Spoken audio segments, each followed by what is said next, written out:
Was the best moment of one lawyer outsmarting another lawyer. If my attorney hadn't said, "No questions, Your Honor," I could have been paying thousands of dollars per month to my ex-wife. Sometimes silence is everything. This was one of the dirtiest and harshest divorce proceedings I've known about, and hopefully my only one under my belt. My soon-to-be ex-wife had disobeyed all of the court rules, had not provided most of the required disclosures and paperwork, and lied like a rug while on the stand. She was one of the dirtiest dealing, meanest, most selfish, gold-digging bitches I knew. And this is not just me speaking about her like this because I despise her, it's a fact. Just one example of the lengths she would go to was to tell her sister to slug her in the face and mark her up within minutes of her being served the divorce papers.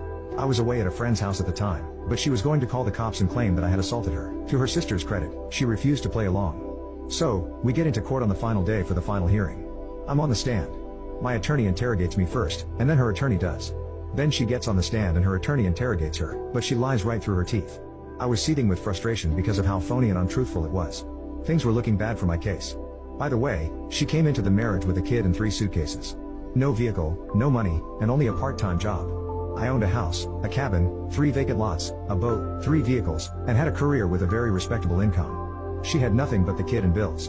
Her attorney got done with her and it was my attorney's turn to rip her apart. But he leaned over to me and said, "I'm not going to ask her any questions." I said, "What the absolute fudging fudge do you mean you're not going to ask her questions? The bitch just blatantly lied. You can completely tear her apart right now." He looked at me